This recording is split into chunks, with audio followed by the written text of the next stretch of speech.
ఎంతో పోరాట స్ఫూర్తితో బ్రహ్మాండంగా పార్టీకి కొత్త ఉత్సాహాన్ని ఇస్తూ అపురూపమైన విజయాన్ని సాధించిన మా 127 మంది సర్పంచ్ సోదరులు సోదరీమణులు 156 మంది ఉప సర్పంచ్ సోదరులు సోదరీమణులు వారి గట్టిగా ఒకసారి చప్పట్లు కొట్టాలి అందరం కూడా.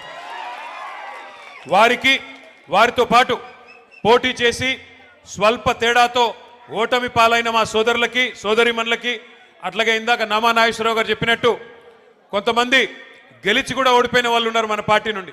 ఎందుకంటే గెలిచిన తర్వాత కాంగ్రెస్ పార్టీ తొండి చేసి మరి రిటర్నింగ్ అధికారులను మేనేజ్మెంట్ చేసి రీకౌంటింగ్ అని పెట్టి గెలిచిన వాళ్ళని కూడా ఓడినట్టుగా చూపెట్టిన మా తమ్ముళ్ళు కొంతమంది ఉన్నారు. మీకు అట్టే జరిగిందా? వారితో పాటు అభ్యర్థుల గెలుపు కోసం పనిచేసిన ప్రతి గులాబీ తమ్ముడికి చెల్లెలకి అక్కకి అన్నకి అందరికీ పత్రికా మిత్రులకి పేరు పేరున అందరికీ హృదయపూర్వకంగా శిరస్సు వంచి నమస్కారం. ఈరోజు ఖమ్మానికి వస్తుంటే మాకు పాలేరులో నాయకన్ గూడెం కాడ మరి మా తమ్ముళ్ళు పాలేరు నియోజకవర్గ సోదరులు పెద్ద ఎత్తున అక్కడ స్వాగతం పలికారు. ఉపేందర్ రెడ్డి గారు నాతో పాటు హైదరాబాద్ నుంచి వచ్చినారు. ఉపేందర్ రెడ్డి గారు నేను అడిగినాను, అన్న ఎట్లా జరిగింది మీ నియోజకవర్గంలో సర్పంచ్ ఎన్నిక అని. వారు ఒకటే మాట చెప్పారు, కాంగ్రెస్ ఓటమికి రంగం సిద్ధమైంది, తొందరలోనే పల్లెల్లో ప్రజలు భరతం పట్టడానికి సిద్ధంగా ఉన్నారు. తొందరలో కార్పొరేషన్లో కూడా అదే జరగబోతోంది, మున్సిపాలిటీలో కూడా అదే జరగబోతోంది.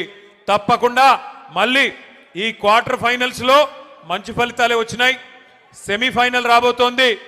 ఆ తర్వాత ఫైనల్లో మాత్రం తిరిగి ఖచ్చితంగా ఖమ్మం జిల్లాలో ఈసారి 7 నుంచి 8 స్థానాలు గెలుచుకొని మళ్ళీ కేసీఆర్ గారు ముఖ్యమంత్రి కాబోతా ఉన్నారని చెప్పి పెద్దలు ఉపేందర్ రెడ్డి గారు చెప్తా ఉన్నారు. ఇది నా మాటో మీ మాటో కాదు. అక్కడి నుంచి ఇక్కడి దాకా వస్తూ ఉంటే ప్రజల స్పందన, ప్రజల హావభావాలు, వారి మాటలు ఇవన్నీ కూడా వింటా వచ్చినాను. మధ్యలో ఒక దగ్గర కొద్దిసేపు టీ తాగుదామని ఆగినాం. అక్కడ పాలేరు నియోజకవర్గం ఎంటర్ అయిన తర్వాత టోల్ గేట్కి యువతల కొద్దిసేపు ఆగినాం. ఆగితే 2-3 రైతన్నలు వచ్చారు.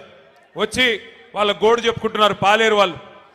అన్నా, మా ఎమ్మెల్యే గారు ఇప్పుడు మంత్రిగా ఉన్నారు, వ్యవసాయ మంత్రి గారు మా జిల్లా, 2 ఉన్నారు, ఉప ముఖ్యమంత్రి కూడా మా జిల్లానే, 3 మంత్రులు 3 మొనగాళ్ళు ఉన్నారు. కానీ దురదృష్టం ఒక్క యూరియా బస్తా దొరకడం లేదు. ఎవరికి చెప్పుకోవాలి మేము, ఎవరికి చెప్పుకోవాలా అని రైతన్నలు వచ్చి అడుగుతుంటే వారిని నేను ఒకటే అడిగిన, మరి మార్పు అన్నారు, మార్పు అని ఓటేశారు, బాగున్నదా మార్పు అని అడిగిన.